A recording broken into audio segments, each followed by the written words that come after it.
I highly doubt that I am the perfect husband. I have a stressful job, and I know I come home a little cranky sometimes. I may not be the best earner either. I'm certainly not a millionaire, but we're still doing well. We have a nice house, 2 luxury cars, my wife has a closet full of beautiful clothes, and our 8-year-old daughter Jennifer has tons of expensive toys.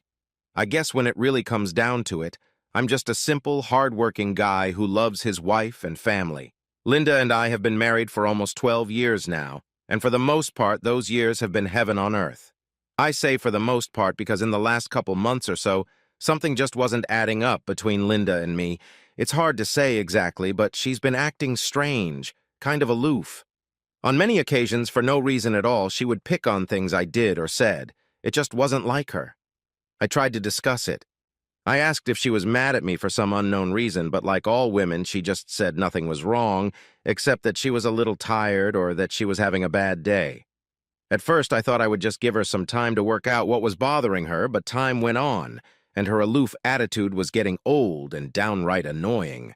Aside from her attitude, as I'm sure any married couple knows, you can't have a problematic relationship with your spouse without it carrying over into the bedroom. I have always tried my best to keep our personal life spontaneous and exciting. I have always been a romantic at heart, so sometimes I would start foreplay by bringing home a dozen roses after work. In the past, such gestures had never prevented me from getting laid later that night, but lately my acts of love had been met with nothing more than a thank you and a kiss on the cheek.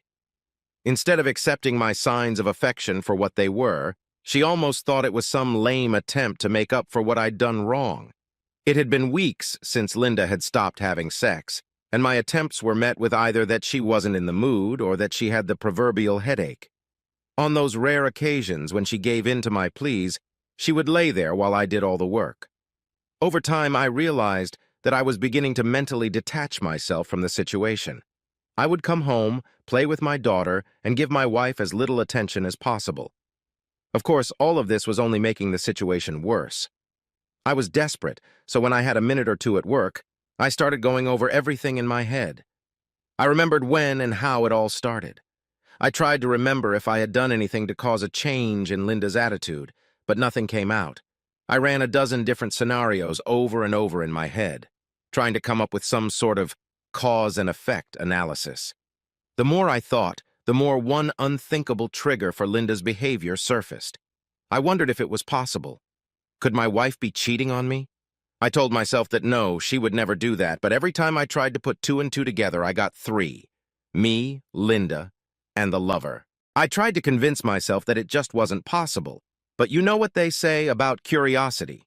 I've done some reading on what kinds of things to look for, differences in behavioral patterns, clothing, schedules, and the like. Truth be told, I really haven't noticed Linda wearing any nice clothes or dressing sexier, but I only see her when I get home after work, so who knows how she dresses during the day. I also had no idea what kind of schedule she kept. She's always running here and there. For what? Again, who knows? However, when it came to changing her attitude, some of the symptoms seemed awfully familiar.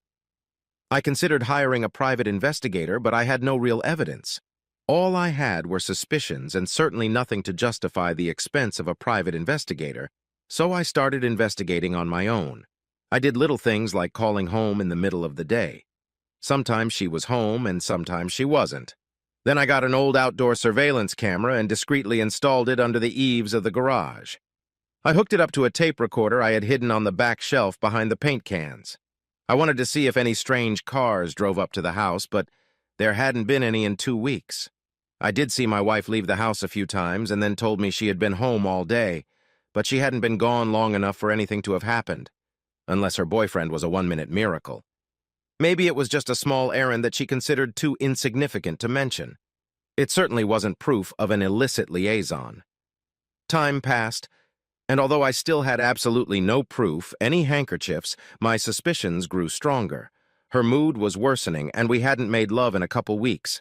I was already starting to get angry. Our 12th anniversary was approaching, and I saw this as an opportunity. I wanted to get out and have some fun. It had been a long time since Linda and I had last had dinner and dancing. Maybe, just maybe, it would put some spark back into our marriage. I was certainly willing to give it a try.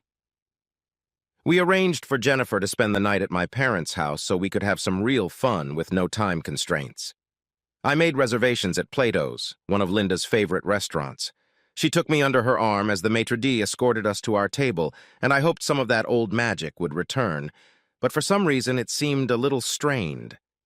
We ordered a bottle of wine at dinner, and I could see that Linda was starting to relax. She was starting to act like her old self again. Our conversation was light and playful. After dinner, I could tell my beautiful wife couldn't wait to go out and kick up her heels. I wanted to go to a new dance club that opened a couple months ago, but Linda talked me into going to the same place we usually go. It was a nice place with cozy lighting and a nice cozy dance floor. They catered to a slightly older crowd and played music that a person could actually dance to, so she didn't have to twist my arm too much. Now, I'm not a bad dancer, if I do say so myself. In fact, that's one of the things that brought Linda and I together. We both loved to dance. We found a nice private table for two, ordered a couple drinks, took one sip each, and then walked over to show the others that there was more to dancing than two steps. It was just like old times. We were both having a great time. We were a little tired after almost an hour of dancing, so we went back to our table to take a break. I plopped into a chair, but Linda took a sip of wine from her glass without sitting down, then excused herself and went to the ladies' room. I watched with visions of carnal bliss yet to come as my beautiful couple gracefully swayed their hips with each step she took. When I finally took my eyes off my wife's perfect ass, I realized that I wasn't the only one whose attention she was attracting. Sitting all alone at a corner table on the other side of the dance floor was a very good-looking guy who was watching Linda's every move. For a second, I thought she met his gaze and wondered if they knew each other. When she disappeared into the restroom, I could have sworn the guy was looking right at me with a smug expression on his face, but from this distance it was hard to tell for sure. The place we were at was strictly a dance club, and I wondered why the guy had come alone, but then figured that, like Linda, his date was probably in the ladies' room. I watched him with the edge of my eye, waiting for my beautiful wife to return. Again, as she passed him on her way back, I was sure I saw them both smiling and making eyes at each other. Suddenly, all my suspicions came back. "Darling, could you get me another glass of wine? It's stale," Linda asked me, sitting down. I was already feeling awkward, and I didn't particularly like the idea of Linda sitting alone while I waited at the counter while some busy bartender took his time filling my order. I looked around and caught the eye of one of the waitresses. I could have sworn Linda looked disappointed as the young lady approached the table to take our drink order. I just knew the evening was about to take a turn for the worse. I could feel it in my bones. I looked over my shoulder and saw the guy still sitting there unaccompanied. He was definitely alone. "Who's the guy in the corner?" I asked. I caught her off guard, and for a moment I thought I saw panic in Linda's eyes. However, it didn't take her long to come to her senses. "What guy?" Judging by the awkward tone in her voice, I was sure I was on the right track. "The guy you were making eyes at on the way to the bathroom," I insisted. "Honey, I don't know what you're talking about," she said innocently. "I wasn't making eyes at anyone." As soon as our drinks arrived, I saw Linda's eyes flicker quickly over my shoulder. I looked back and saw Mr. Lonely walking towards our table. He didn't even glance in my direction. He walked around to where I was sitting and looked directly at Linda. "Can I ask you to dance?" he asked her. I immediately raised my voice. "No, thank you," I growled. That elicited a response. "I was talking to the lady," he smirked mockingly. "Yes, but the lady is my wife, and I say who she can dance with and who she can't." At that moment, Linda intervened. "Harry," she said, "you're being rude." "Rude? Do you know this guy?" I could see that the question caught her off guard. "That's the one I was talking about. I don't know what's going on with you two, but he just walked up and asked my wife to dance without even looking in my direction. That's not only rude, it's extremely disrespectful." "Hey, Mac," Mr. Lone started to say, but I cut him off. "You don't mind. I'm talking to my wife, and I sure as hell don't need your input." I turned to Linda and continued.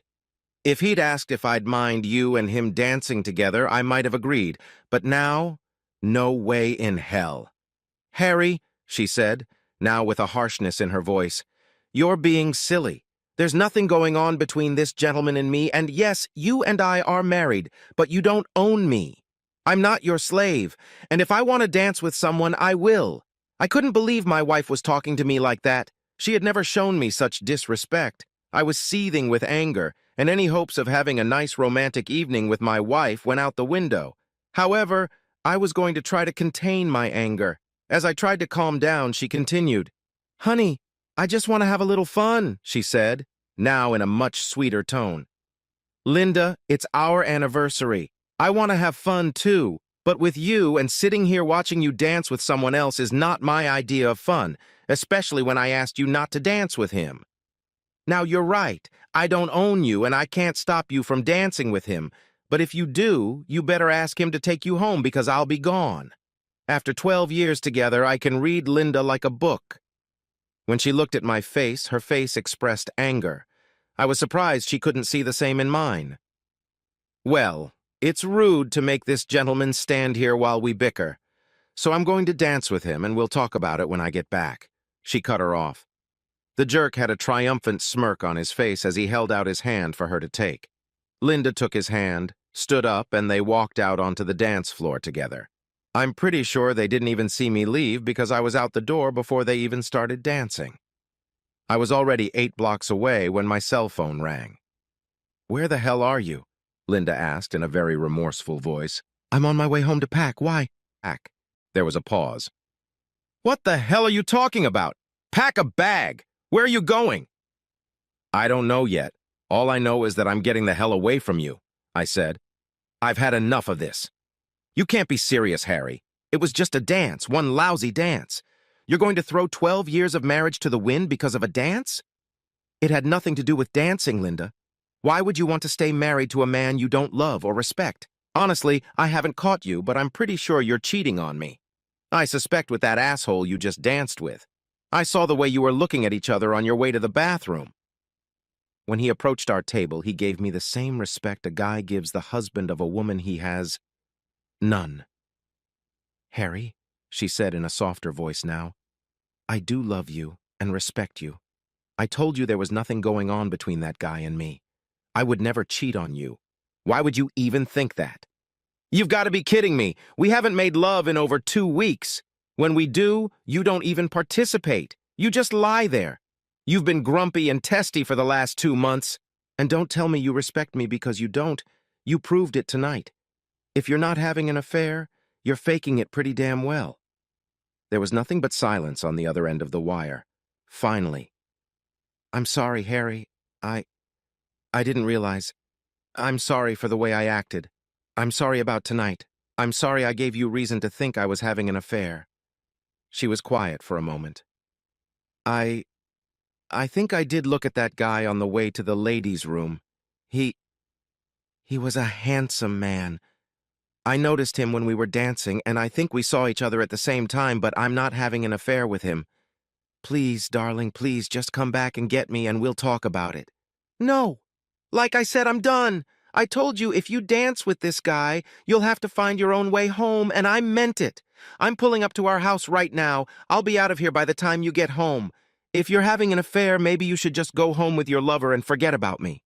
"Honey, please believe me, I'm not having an affair. Please listen, I'll take a cab, but please, just stay there until I get home." Now I recognized the desperation in her voice, different from before. "We have to talk this over. Please, I'll be home soon," she pleaded before hanging up. I pulled into our driveway, went upstairs and packed my bag. I left the house exactly 12 minutes later. I wondered if she was really going to take a cab home or if the jerk was going to drop her off, so I drove a block away, turned off my headlights, and waited to see. About 15 minutes later, a yellow cab pulled into the driveway. Linda got out of the car and ran into the house. I saw what I wanted to see and headed for the motel. Almost immediately, my cell phone rang again. I turned it off. I still had no proof of infidelity, but I had very strong suspicions. I was pretty sure that Linda and the guy she was dancing with knew each other. I figured now was as good a time as any for this private investigator. If I wasn't home, maybe she would go to her lover for comfort. The next day I looked through the yellow pages and found the PI with the best ad. I went down to his office and gave him an advance. After that, I got to work. Tracy, my secretary, told me to call my wife immediately. She said Linda had called 20 times already and something was definitely wrong. I explained that Linda and I were having a problem and I wasn't going to take her calls. I asked Tracy to make it clear to her the next time she called. I also called the receptionist in the lobby and told her to keep Linda out of the office if she came in. I wanted to give the detective a chance to see what he could come up with. Now it was just a waiting game. A little later that afternoon, I got a call from Andrea, our neighbor. I knew it would be about Linda, but I didn't want to be rude, so I answered the phone. "Harry," she began, "Linda told me what happened last night. She's desperate to apologize, but she says you won't talk to her." "That's right," I said. "I have nothing to talk to her about." I heard a quiet sigh on the other end of the line. "She also said that you suspect her of cheating on you. You don't really believe that, do you?" "I'm afraid I do," I answered. "She's been acting strangely for over 2 months now." That night only confirmed my suspicions. She said all she did was dance with some guy. "No, that's not exactly true. I saw them look at each other before he even got to the table. He was extremely rude to me, and Linda took his side and followed right in his footsteps. I warned her of the consequences if she danced with this jerk, but she didn't care. I'm pretty sure those two are lovers." "Harry, wait, I'm sure you're wrong. I've lived next door to you guys for years. I think I would know if Linda was cheating on you, and I've never seen any evidence of it. I've never seen any strange cars there. I've never seen any strange people. Please, she knows that dancing with that guy was wrong. She said she got mad because you said she cannot dance with him, but she thought about what you said and realized you were right. Believe me, Harry, I know Linda and she is not cheating on you. She loves you. You know that as well as I do." "I'm not so sure anymore, Andrea. She didn't act out of love that night, that's for sure. Please, Harry, please, just talk to her. You'll never solve anything if you don't talk to her." I knew she was right, of course, but I wanted to buy some time for the private investigator. "Andrea, do me a favor and tell her I'll call her in a couple of weeks. I still have some things to think about." I heard the sigh again. "Okay, Harry," she said. "I'll tell her, but please, please, please call her then. Do you promise me, please?" "I promise," I told her. We said our goodbyes, and that got me thinking again. Andrea and her husband Don were good friends of ours. I couldn't imagine Andrea lying to me. If Linda was cheating on me, it was very discreetly. For the next 2 weeks, I was on pins and needles. I contacted the investigator a couple times, but all he said was that he had nothing to report yet. Finally, he called and asked me to come by his office. My stomach twisted into a knot as I sat down. He pushed a thick paper bag toward me across the desk. My hand trembled as I picked it up. "You can skip all the boring stuff," he said as I opened the first page of his report. "Just get to the end of page 5. I nervously flipped through the pages until I found what I was looking for. Proof? After a thorough investigation, this office found no evidence to support the client's suspicions of infidelity on behalf of his spouse. I think my jaw dropped. I wasn't sure how I should respond. Sure, it was good news, great news, but I was so sure she was cheating. "Are you sure?" I asked, looking back at the man behind the desk. "Mr. Fremont, I had a man watching your wife's every move for the last 2 weeks. We watched the house, monitored her phone calls, and followed her every time she went out. We checked her phone records and credit card statements. We found nothing, not the slightest hint that she was having an affair. I was so relieved that I could hardly keep from bursting into tears like a baby in his office. Go home, Mr. Fremont. Go home to your wife and child. I don't see too many happy endings in my business." I thanked him and went back to my motel room. I still needed some time to figure things out. I spent the weekend going over everything in my mind. Monday morning, I called Linda. Her voice was weak and shaky when she answered. "Hi, it's me," I said. "Are you okay? You don't sound so good." A short pause followed. "Harry, oh Harry, I'm so sorry, so sorry. I just don't know what I'm going to do if you don't come back to us. I've tried to stay strong for Jennifer, but all I do is cry. I'm so sorry. I guess I was just starting to take you for granted. You were absolutely right. I should have told that guy I was with my husband and backed off." I heard her start to cry again. "I didn't show you any respect, and I don't know why, because I do respect you. I love you and I respect you a lot. I swear, Harry, if you give me another chance, I will never make that mistake again. Ever." Linda's request really surprised me. Her attitude was certainly very different from what it had been at the dance club. When I didn't immediately speak up, she drew the wrong conclusion. "You're coming back, aren't you?" "Yes," I answered, and quickly added, "but only on a trial basis. I want my wife back, Linda, and I don't mean the woman I've been living with for the last 2 months. I mean the woman I fell in love with, the woman I married." "She's here, Harry. Frankly, she's here waiting for the man she loves," she replied very sincerely. "We'll see. After what I've been through, the bad attitude, the lack of any passion in the bedroom, the disrespect, I'm still not convinced, Linda, not yet. I need to go to the motel after work and get my stuff, but I'll be home tonight," I told her. There was silence on her part for a moment before she spoke. "I love you, Harry. I'm so sorry for the way I've treated you. I don't want to lose you. I can't say that I still had no reservations. I was still angry, and even with all the evidence to the contrary, I just couldn't shake the feeling that Linda knew that guy in the dance hall." After work, I gathered my clothes and went home. Jennifer came running and almost grabbed me in the doorway. She asked where I had been. I explained that I had been out of town for a while. Obviously, she didn't know anything about our problems. Linda was there too. She put her arms around me and showered me with kisses. I kissed her back passionately. After all, I couldn't deny that I loved my wife. That was 2 years ago, and married life was great again. Linda was once again the woman I married, both in and out of the bedroom. A couple months ago, she threw me a surprise birthday party. We had always treated Linda's birthday as a special day in the past, but we didn't start celebrating my birthday until after I got home. Last night was our 14th wedding anniversary. This time, Linda planned the whole evening. When I got home from work, she surprised me with dinner theater tickets to see Man of La Mancha, one of my favorite plays. Then we drove to the lakeshore and walked along the beach. The moon had risen and there was a warm breeze blowing off the lake. "Thank you for a wonderful anniversary," I said as I wrapped my arms around her and pulled her to me. What's this?" she asked shyly, feeling the erection in my pants. "I think we should go home and do something about it." I agreed, and half an hour later we were in our bedroom, ripping each other's clothes off. As it turned out, Linda hadn't given up the initiative for the night. To this day, I don't know if she cheated on me or not. I guess I'll never know for sure. What I do know is that I'm glad I decided to come home. Although according to the calendar, spring came a couple weeks early, this was the first day Linda was able to leave the house without her winter coat. Finally, another Chicago winter made history. Stepping outside, Linda breathed in the fresh scent of morning dew, left over from a gentle nighttime April downpour.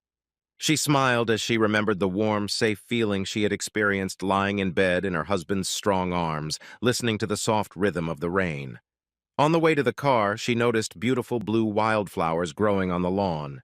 She was delighted by the sight of them. No matter how bad the winter had been, they persevered, striving for a new beginning, a new lease on life each spring. Linda hummed along to the radio in the car as she drove to a small cafe to meet Kathy, a good friend she hadn't seen in a long time. She had a son the same age as Jennifer, Linda's daughter. They had met years ago at a school event, hit it off, and had been good friends ever since. Kathy was the first to arrive and had already taken a small table in the corner by the window. They waved to each other and smiled through the glass as Linda passed by on her way to the front door. The aroma of freshly brewed coffee wafted through the busy cafe as Linda approached the line of customers waiting to order a cup of Colombian heaven. Seeing her friend approaching, Katie stood up. "Hi!" Both girls giggled at the same time, hugging each other before taking their seats. "It's been a while," Linda said. "How are you doing?" Kathy's eyes were bright and cheerful as she answered her friend. The girls chatted, reminiscing about old times and laughing at the funny things that happened at some of the school events they attended. They asked each other about their children, and both mentioned how fast they were growing up. They had been talking for about an hour when Kathy leaned over the table and lowered her voice. "Linda," Kathy said in almost a whisper, "can you keep a secret?" "Yes, of course," Linda replied, gesturing as if locking her lips with a key. "What's the matter?" "I shouldn't even be telling you this, but I have to tell someone or I'll burst. I've been, well, sort of dating this guy." Linda quickly lifted her head from her coffee and looked her friend in the eye. "What do you mean by kind of dating this guy?" Are you having an affair? Katie pursed her lips in a mischievous half-smile. Well, we haven't actually done anything yet, but I'm thinking about it. I know it's inappropriate, but I feel so alive when I'm with him. His name is Cody. Isn't that a beautiful name? I know I shouldn't do this, but I really like this guy, and I'm afraid he'll lose interest if I don't sleep with him. So, well, let me ask you this, Linda said. Are you willing to lose your husband to him? Oh, no, of course not. I'm not talking about marrying the guy, just, you know, I'm having a little fling. What they call it, the spice of life, she said with a smile. I'd make sure Bruce never found out. It would kill him if he found out I was sleeping with someone else. She started taking a sip from her cup. Besides, Cody is married too. We'll both have to be very careful. Linda had been living with a secret she hadn't told anyone for the past 2 years, and was determined to keep it a secret. She looked at her friend and decided to take a chance. Kathy, you remember a couple years ago when Harry and I were having problems? He actually left me for a while. Remember? Yeah, I know, but I never knew what it was all about. You never talked about it, and I didn't want to pry. I've never told anyone, and you have to promise me you'll never say a word of what I'm about to tell you to a living soul. She waited for a clear signal from her friend before she spoke another word. It took a second, but Katie realized what she was waiting for. Yes, of course, Linda, I promise. If this ever gets out, I'm pretty sure it will ruin my marriage. That's why I haven't told anyone, but, well, you need to hear this, Kathy, before you ruin your own marriage. At that moment, a waitress came over with fresh coffee. Linda waited until she finished filling their cups before she began. I'm probably no different than most other married women. After 12 years of marriage, I felt, well, I don't know, bored. Everything was becoming so routine. It was strange. After all these years, I looked around and asked, what am I doing? Where am I going? Nowhere. I'm stuck here. I have no real life for myself. Exactly, Katie interjected. I know how you feel, Kat. I'm sure most women go through the same thing. It's not that you don't love your husband. I love Harry with all my heart, but, well, suddenly I felt like it wasn't enough, like something was missing. I think I was really starting to fall into a mild depression. Nothing seemed fun anymore, not even sex. It wasn't really anyone's fault. Hell, Harry was sagging in front of me, especially in the bedroom. I should have been the happiest person in the world, but nothing seemed to help. Even the school events were awful.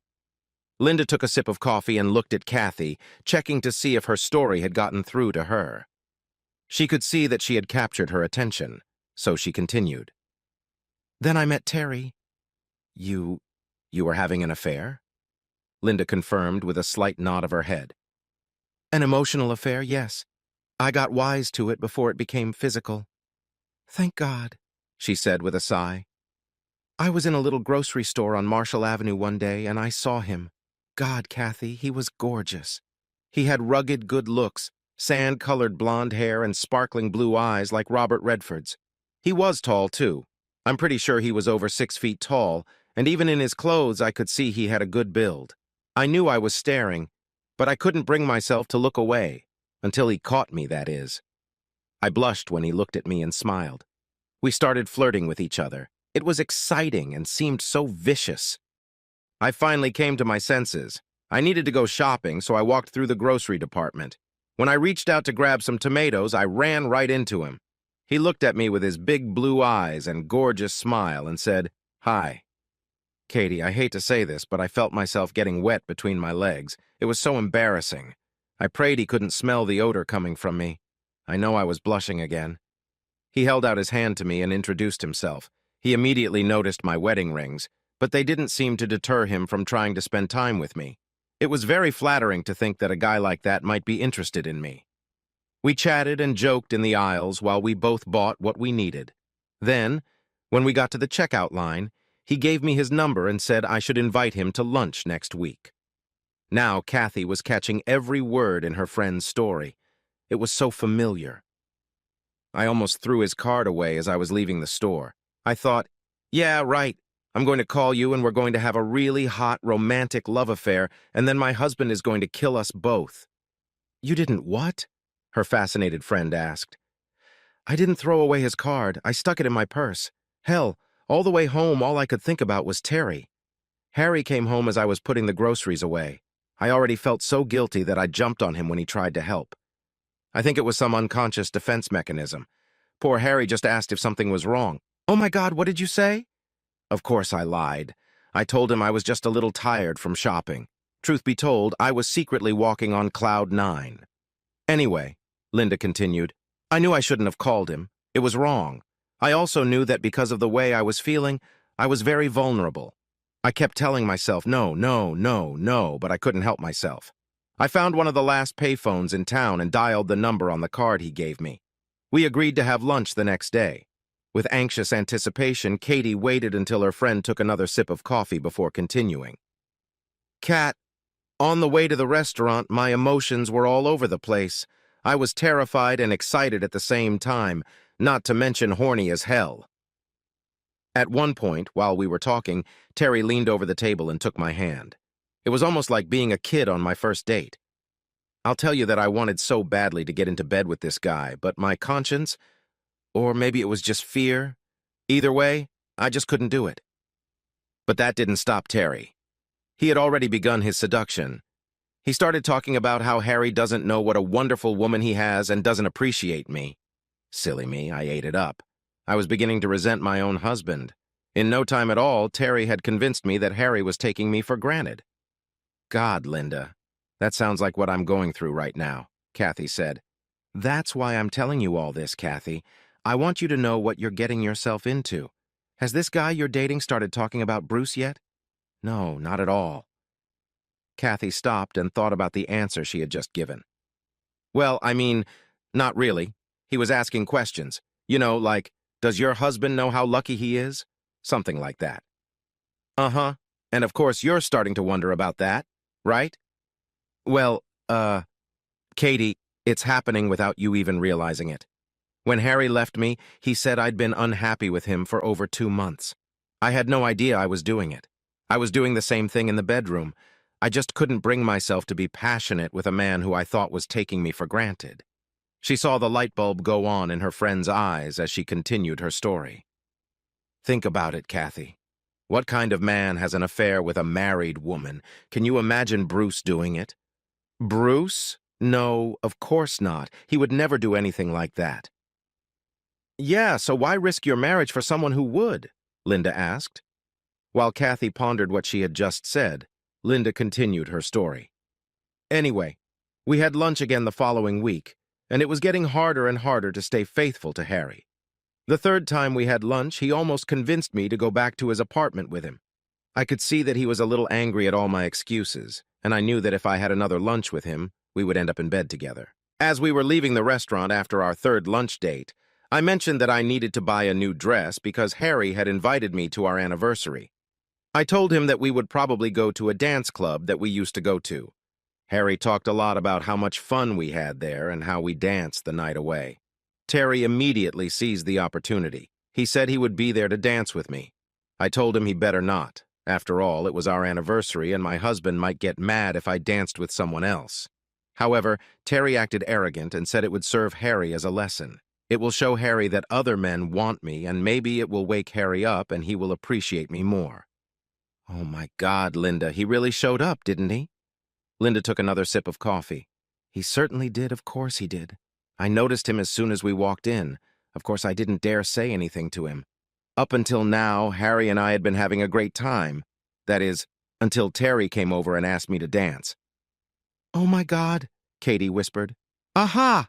And to make matters worse, he was completely ignoring Harry. In fact, he was downright rude to him. Harry understandably leaned his back against the wall and gave me an ultimatum, telling me I couldn't dance with him. Well, you know how stupid I can be sometimes. I got angry and said I would dance with him anyway. Harry told me he wouldn't be there when we got back from the dance floor, but people say things like that all the time. Who believes them? Kathy saw Linda's eyes fill with tears as she continued. When we started dancing, I told Terry that he shouldn't have acted like that in front of Harry. I asked him why he had to be so rude. He said he wanted to put Harry in his place. That made me angry. Of course, Terry kept me very close on the dance floor. By then, however, I was more worried that Harry was watching us and would be even more enraged. In fact, I was so worried that I didn't even realize that the first dance was over, and we were on the second dance. When the dance was over, I told Terry not to ask again. I told him I was going to spend the rest of the evening with my husband. I headed back to the table and saw Terry following me. I asked him what the hell he was doing. He said he wanted to apologize to Harry. When we got back to the table, Harry wasn't there. Terry sat down in his chair and said he would wait with me until he got back. I really don't think he was going to apologize at all. I think he wanted to pull Harry's chain a little more. Why? Katie asked. Why would he want to do that? I thought about it, and I think he figured that since he hadn't managed to get me into bed yet, he would cause problems between Harry and me. I'm sure he was hoping I'd run up to him and cry on his shoulder. I think he thought he would comfort me between the sheets before the night was over. I decided Harry was in the men's room. I told Terry to go back to his table, but he kept stalling. When the waitress came over, he ordered our drinks. It was then that she asked if we wanted to open another tab. I asked what was wrong with the first bill. She said Harry had paid it before he left. Katie, I swear I saw my whole life flash before my eyes, at least my married life. I couldn't believe he just left me there. Linda's face expressed more and more grief as she told her story, and it was similar to Kathy's. She shared her friend's pain, and her own emotions began to show. A lone tear escaped from Kathy's eye and flowed down her cheek. You don't have to tell me all this, Linda. Look at you, you're crying. Why don't we stop here? No, I want to tell you the whole story, Kathy. You need to know the whole story, it's important. So where was I? Oh yes, I know. I immediately pulled out my cell phone and called Harry. I asked him to come back and get me. That's when he told me that he thought I was having an affair and he had a good idea it was with Terry. He said he was going to pack up and leave, but he didn't know if he was coming back. Linda picked up a napkin. God, Kathy, that hit me like a ton of bricks, she said, wiping tears from her eyes. It was like someone had just turned on the lights and everything was suddenly in focus. Harry wasn't taking me for granted. Hell, he did everything he could to try and help. It was me. I was taking him for granted. Him and Jennifer and the life we had built for ourselves. I realized I was risking my entire marriage for some asshole. I asked Harry again to come back and pick me up so we could talk, but he didn't. So I called a cab. What about Terry? What has he been doing all this time? Kathy asked. Oh, he wasn't going to give up, not yet. He said Harry didn't deserve me and I should go home with him. I told the bastard to drop dead, she reported with a chuckle. Even after that, he had to try again. He followed me outside to wait for a cab. When the car pulled into the parking lot, he grabbed me and tried to kiss me. I hit him right in the balls with my knee. While he was hunched over in pain, I told him that if he ever tried to contact me again, I would file a sexual harassment suit. Kathy reached out and took her friend's hand while Linda wiped away her tears. Anyway, when I got home, Harry was gone. I tried to call him, but his cell phone was off. Katie, I was so worried. All I could see was my marriage falling apart right before my eyes. My whole family, everything we've worked for, has gone up in smoke. I'll tell you, Kat, I've never been so scared in my life. The next day I tried to call him at work, but he wouldn't talk to me. His secretary told me that he even ordered his secretary not to let me see him if I went there. I was desperate, so I went over and talked to Andrea, my roommate. Harry liked her and her husband, so I thought maybe he would talk to her. Well, he did, but all he said was that he needed time to think about it and he would call me in a couple weeks. I knew that trying to push him would just work against me, so I decided to give him some space. It was the worst 2 weeks of my life. When Jennifer was around, I tried to stay strong and just told her that Daddy was out of town. But as soon as she wasn't around, I just cried. I thought I had really messed things up. Harry was so angry, I really didn't think he would come back to me, especially if he thought I was cheating on him. Linda was crying now, remembering the pain she had been through. I'm so sorry, she said to Kathy, but it's just so hard to talk about, even now. She took a deep breath, then continued where she had left off. As I was saying, eventually Harry called and said he was coming home. Katie, I was so close to losing everything. Believe me, it made me realize what I had and how incredibly lucky I was. In the end, Kathy, love has to trump lust. I love Harry and he loves me. As far as I'm concerned, there isn't a man in this world worth the risk of that. Wow, Katie said thoughtfully. You're right. I don't know what I would do if my husband left me. Have you ever told Harry the truth? Are you kidding me? As close as I came to losing him, I wasn't going to risk it happening again. Katie, I live in constant fear that someday he'll find out, but since the day he came home, I've tried to be the best wife I could be. I no longer take him or our marriage for granted. Every day I thank my lucky star for what I have, and I show Harry how much I appreciate him with all the passion in my soul.